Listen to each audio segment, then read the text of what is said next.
ಜನತೆ ಭಾವನೆ ಏನು ಅನ್ನೋದು ಗೊತ್ತಿದೆ. ಅದರಿಂದ ಅಲ್ಲಿ ಯಾವುದೇ ರೀತಿಯ ಅನುಮಾನಗಳಿಲ್ಲ. ಜನತಾದಳದ NDA ಅಭ್ಯರ್ಥಿ ಗೆಲ್ತಾರೆ.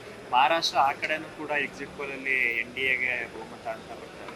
ಬಹುಶಃ ಎರಡೂ ರಾಜ್ಯಗಳಲ್ಲೂ BJP ಅತ್ಯಂತ ಹೆಚ್ಚಿನ ಒಂದು ಜನತೆ ಆಶೀರ್ವಾದದೊಂದಿಗೆ ಮತ್ತೆ ಅಧಿಕಾರಕ್ಕೆ ಬರ್ತಾರೆ ಅಂತಕ್ಕಂಥದ್ದು ಎಲ್ಲರ ಭಾವನೆ ಇದೆ. ಉತ್ತರ ಇಂಡಿಯಾ ರೇಷನ್ ಕಾರ್ಡ್ ರದ್ದು ಮಾಡಿರೋ ವಿಚಾರ ಕುರಿತಂತೆ ರಾಜ್ಯ ಸರ್ಕಾರ ಕೇಂದ್ರದ ಮೇಲೆ ಬಟ್ ಮಾಡ್ತಾ ಇದೆ ಸರ್.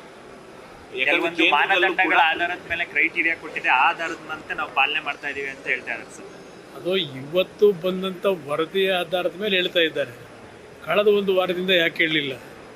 ಕರ್ನಾಟಕದಲ್ಲಿ ಈ ವಿಷಯದಲ್ಲಿ ಸರ್ಕಾರ ತೆಗೆದುಕೊಂಡಂಥ ನಿಲುವುಗಳೇನಿದೆ ಅದರ ಮೇಲೆ ಜನತೆಯ ಒಂದು ಪ್ರತಿಕ್ರಿಯೆಗಳೇನು ಬಂತು ಕಳೆದ 2-3 ದಿವಸಗಳು, ಅದು ಉತ್ತರ ಕೊಡಲಿಕ್ಕೆ ಆಗದೇ ಇರತಕ್ಕಂಥ ಪರಿಸ್ಥಿತಿ ಬಂತು. ಈಗ ಮುಖ್ಯಮಂತ್ರಿಗಳು ಒಂದು ಹೇಳಿಕೆ ಕೊಡ್ತಾರೆ, 6 ಸಚಿವರು ಒಂದು ಹೇಳಿಕೆ ಕೊಡ್ತಾರೆ. ಅದರಿಂದ ಇವರಲ್ಲೇ ಒಂದು ಕ್ಲಾರಿಟಿ ಇಲ್ಲ.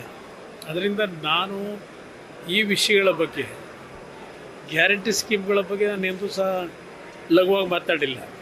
ಗ್ಯಾರಂಟಿ ಸ್ಕೀಮ್ನ ಕೊಡ್ತಕ್ಕಂಥದ್ದಕ್ಕೆ ಆರ್ಥಿಕವಾಗಿ ಏನು ಸಮಸ್ಯೆ ಇಲ್ಲ. ಸರ್ಕಾರ ಹಲವಾರು ರೀತಿ ತೆರಿಗೆಗಳ ರೂಪದಲ್ಲಿ ಸರ್ಕಾರದ ಖಜಾನೆ ತುಂಬಿಸ್ಕೊಂಡಿದ್ದಾರೆ. ಇಲ್ಲಿ ಪ್ರಶ್ನೆ ಮ್ಯಾನೇಜ್ಮೆಂಟ್ನಲ್ಲಿ ಹಲವಾರು ರೀತಿಯ ಸಮಸ್ಯೆಗಳಿದೆ. ಅದನ್ನು ಸರಿಪಡಿಸ್ಕೊಳ್ಳಿ ಅಂತಕ್ಕಂಥ ಮೊದಲಿಂದ ಹೇಳ್ಕೊಂಬಂದಿದ್ದೇನೆ, ಈಗಲೂ ಅದನ್ನೇ ಹೇಳ್ತಾರೆ. ಕೇಂದ್ರ ಸರ್ಕಾರ 7 ಕೋಟಿ ಕಾರ್ಡನ್ನ ರದ್ದು ಮಾಡಿದೆ ಅಂತ ಹೇಳಿ ವಿಚಾರ ಇವತ್ತು ಬೆಳಕಿಗೆ ಬರ್ತಾ ಇದೆ. ಡಬಲ್ ಸ್ಟ್ಯಾಂಡರ್ಡ್ ಯಾಕಂತ ಪ್ರಶ್ನೆ ಮಾಡ್ತಾ ಇದೆ ಸರ್. ಹೌದು, 5.5 ಕೋಟಿ ಅಂತ ಪತ್ರಿಕೆಯಲ್ಲಿ ನೋಡಿದ್ದೇನೆ. ಅದು ಕೆಲವು ಗೈಡ್ಲೈನ್ಸ್ಗಳಲ್ಲಿ ಅವರು ಏನು ಹೇಳಿದ್ದಾರೆ,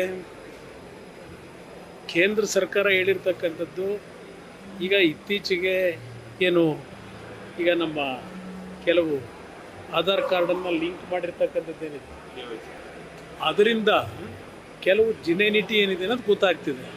ಅದರ ಆಧಾರದ ಮೇಲೆ ಕೆಲವು ತೀರ್ಮಾನಗಳಾಗಿರ್ಬೋದು. ಅದು ಮುಂದೆ ನೋಡೋಣ ಏನೇನು ಪ್ರೋಸೆಸ್ ಆಗುತ್ತೆ ಅನ್ನೋದು.